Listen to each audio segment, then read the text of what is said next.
Obama was the greatest politician of the last half-century, and I'm dead serious. Hello, America, this is Coulter, and yes, you heard that right. I just called Obama the greatest politician of our time. Stick around, because what I'm about to tell you about politics, presidents, and power will shatter everything you think you know about me and the world we're living in. In the next 45 minutes, I'm going to reveal the uncomfortable truths about Trump's presidency that conservatives are afraid to admit, why our justice system is creating more crime instead of stopping it, and how the financial elites are robbing Americans blind while both parties look the other way. Look at the thumbnail of this video. See that expression? That's the face of someone who's done playing games with the political establishment. Someone who's about to tell you what's really happening in America, not what Fox News or MSNBC wants you to believe. By the end of this video, you'll understand why I believe Trump betrayed his supporters, why Obama deserves reluctant respect even from conservatives, and most importantly, why everything you think about Coulter is about to change. Let's start with the elephant in the room, Trump.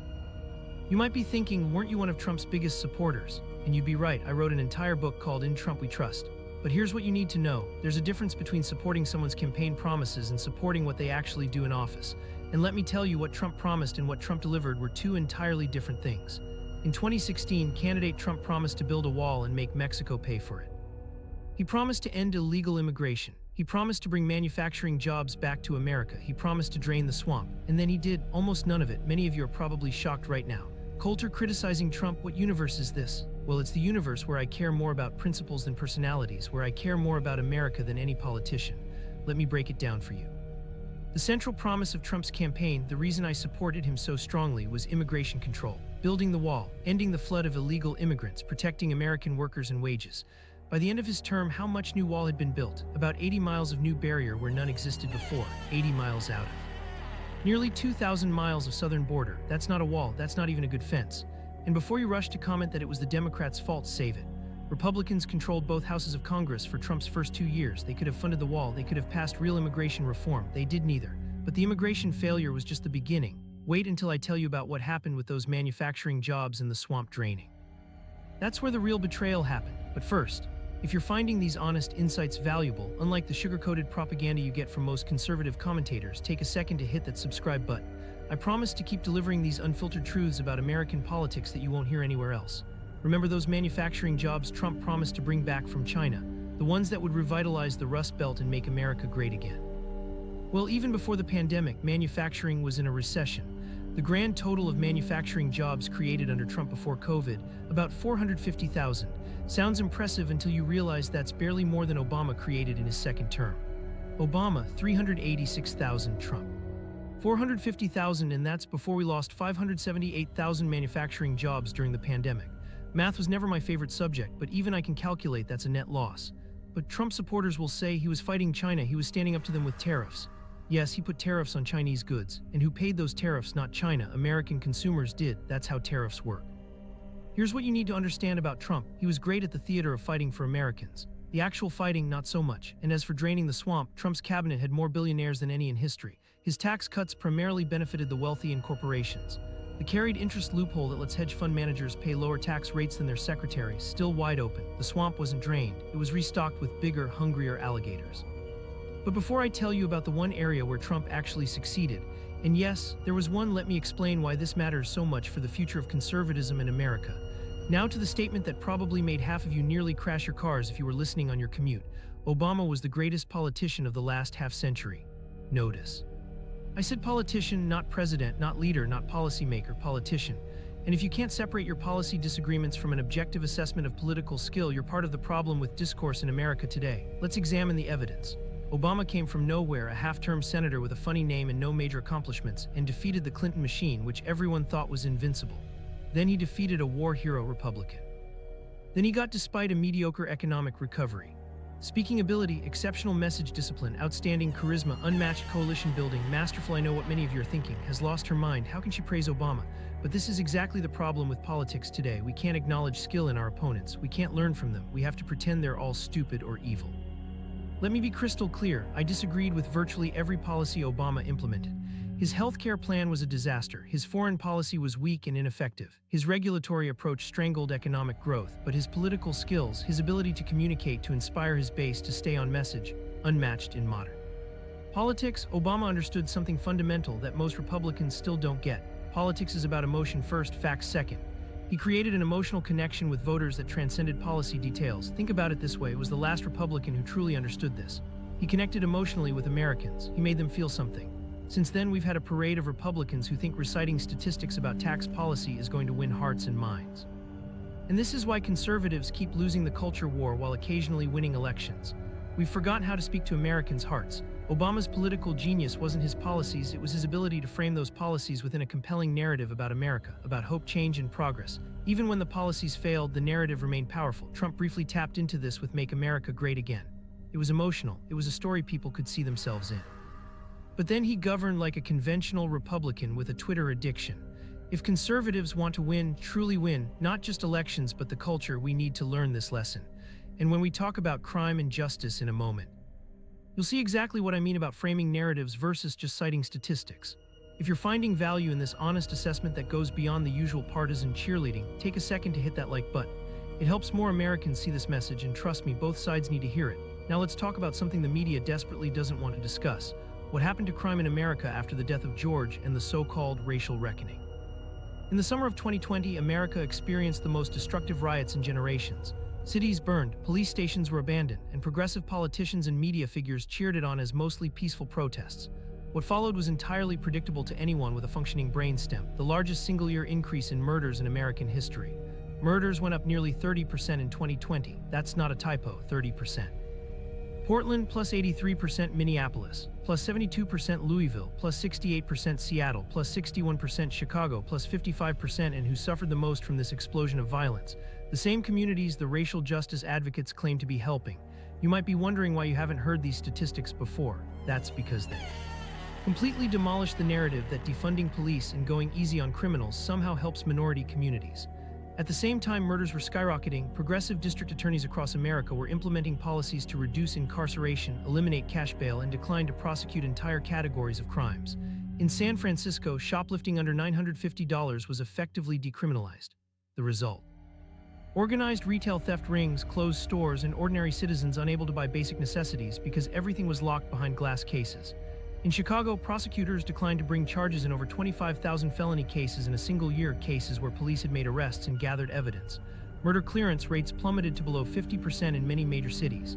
This isn't justice. This isn't progress. This is abandonment of the fundamental responsibility of government to protect its citizens. And nowhere was the disconnect between reality and media narrative more obvious than in the case. Let's review the facts, not the fiction. Shot 3 men who were attacking him during the Kenosha riots. All 3 men had criminal records. One was a convicted pedophile who had just been released from a mental hospital that day. Another was a domestic abuser. The third was pointing a gun at his head when shot him. Every single person shot was in the act of attacking him. This was captured on video from multiple angles. There is no dispute about the basic facts. And yet, for over a year, major media outlets reported that had crossed state lines with an illegal weapon to hunt down peaceful protesters. None of that was true, not a word of it. Claim: crossed state lines with a weapon. Reality: the weapon was already in Wisconsin. Claim: illegal weapon possession. Reality: charges dismissed. Weapon was legal. Claim: targeted peaceful protesters. Reality: shot only people actively attacking him. Many of you watching right now probably still believe some of these falsehoods because they were repeated so often by supposedly reputable news sources. This is why Americans don't trust the media anymore, and they shouldn't. The case reveals something profound about our justice system and media that I'll explain more fully when we discuss the surprising position I take on wealth inequality. But first, let me address another issue where I might surprise you. Let's talk about abortion. Probably the most divisive social issue in American politics for the past 50 years. I've been a conservative voice for decades, so many of you assume you know my position on abortion. But like everything else in this video, I'm going to tell you something that might surprise you. The abortion debate is changing in America, and not in the way either side expects. Technology and social changes are making this issue less politically divisive, not more. I know what many pro-life viewers are thinking right now. How can you say that when we just overturned Roe v. Wade, we're winning? And I know what pro-choice viewers are thinking. The right is imposing draconian bans across America. Both sides are missing what's actually happening. Let me explain. First, technology has transformed this debate. Early pregnancy tests, the morning after pill, and medication abortion have made early abortion widely accessible, regardless of state laws. The practical reality is that most women who want to terminate a pregnancy can do so in the first few weeks, often without anyone knowing. Second, public opinion hasn't changed much despite 50 years of fighting. Most Americans support legal abortion in the first trimester and oppose it in the third trimester, with mixed feelings about the second. This has remained remarkably stable for decades. Third, and this is what neither side wants to admit, many judges, including conservative ones, are relieved that this issue is going back to legislatures. The courts were never the right venue for resolving such a deeply moral and divisive issue. Think about it from a judge's perspective. The Constitution doesn't explicitly mention abortion. It doesn't clearly resolve when life begins or when rights attach. These are profound moral and philosophical questions that judges, even conservative originalist judges, don't have special expertise to resolve.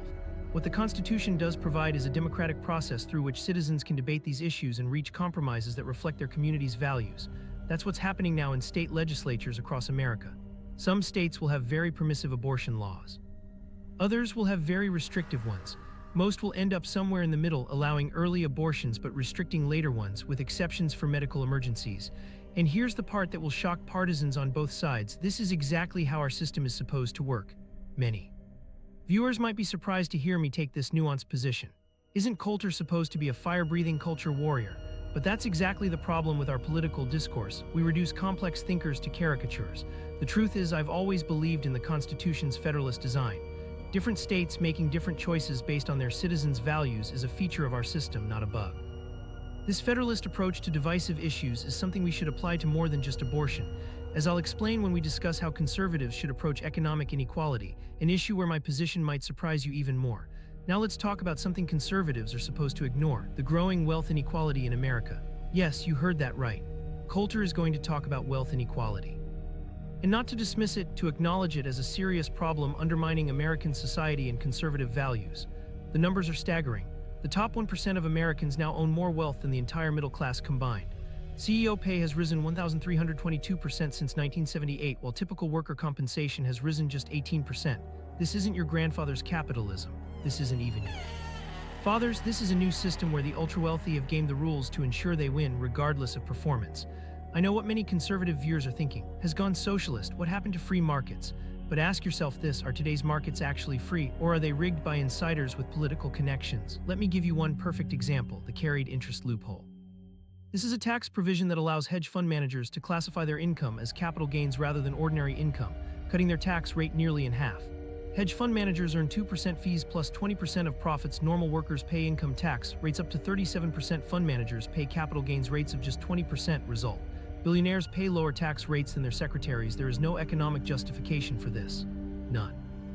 It's purely a result of lobbying power. Even Trump campaigned on closing this loophole, then mysteriously forgot about it once in office. This isn't free market capitalism. This is crony capitalism, and real conservatives should oppose it vigorously.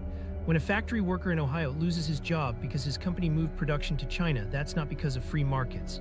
It's because trade deals written by corporate lobbyists created incentives to offshore American jobs while protecting corporate profits. True conservatism has always been about more than just low tax rates for the wealthy. It's about family, community, national sovereignty, and the dignity of work. All of these are undermined when we allow a system where the connected few prosper while working Americans struggle. So what would a conservative approach to wealth inequality look like? It starts with acknowledging the problem is real and that it threatens the social fabric conservatives care about. First, close tax loopholes that benefit only the ultra-wealthy, like carried interest. Second, enforce antitrust laws to break up monopolies that stifle competition and innovation. Third, reform trade policies to prioritize American workers over multinational corporate profits. Fourth, invest in infrastructure and education that create opportunities for working and middle-class Americans. Many of you are probably shocked to hear these proposals from me. Isn't this Bernie Sanders' platform? No, it's not. These are traditional conservative principles that have been abandoned as the Republican Party became captured by donor interests. Teddy, a Republican, was the great trust buster. Eisenhower, a Republican, warned about the military-industrial complex. Both understood that concentrated economic power threatens liberty just as much as concentrated government power. This perspective on economic inequality connects directly to my final thoughts on what young Americans, especially young women, should prioritize in today's challenging social landscape. Now I want to speak directly to the young women watching this video. What I'm about to tell you flies in the face of modern feminist orthodoxy, but it might be the most important advice you'll ever receive. Your college years are not just about getting a degree and starting a career. They're also the best opportunity you'll ever have to find a spouse. Yes, I said it. Finding a husband should be a priority during your college years. And no, that doesn't make you any less independent, ambitious, or intelligent. I can hear the outrage already. Coulter telling women to focus on finding husbands. How retrograde, how sexist. But ask yourself, who benefits when women are told to postpone marriage and family until their 30s or 40s? Not women. College is the last time in your life when you'll be surrounded by thousands of single men close to your age with similar education levels and life goals. Once you enter the workforce, your dating pool shrinks dramatically. Average age at first marriage, women 28, men 30. Fertility begins declining at age 30. 90% of eggs gone by age 37. Dating pool shrinks dramatically after college. This isn't about giving up your career or ambitions. It's about recognizing biological and social realities that feminist ideology pretends don't exist. I've watched too many brilliant, accomplished women hit their late 30s and realize they want a family, only to discover that the dating market at that age is brutal. The men their age are often dating younger women, and the challenges of fertility after 35 are real and heartbreaking. You can have a career and a family, but timing matters. And the idea that you should spend your most fertile years focused exclusively on career, postponing family formation until your fertility is in decline, is one of the lies women have ever been told. The most successful women I know, those who truly have it all, typically found their spouses relatively young, built their families, and then accelerated their careers. They didn't do it in the reverse order, some. Viewers are probably thinking, but you never married or had children. That's true, and I made that choice consciously, but I never deluded myself about the trade-offs involved. Too many young women are not given honest information about these trade-offs. Here's my advice: if family is something you want eventually, don't put it off indefinitely. Be intentional about dating during your college years and early career. Look for a partner who supports your ambitions and with whom you can build a life. And to be clear, this isn't just advice for women. Young men should also be thinking about family formation earlier rather than extending adolescence into their 30s. Strong families are the foundation of a strong society. And despite what modern culture tries to tell you, most people, men and women alike, find their deepest fulfillment in family relationships, not corner offices. We've covered a lot of ground in this video.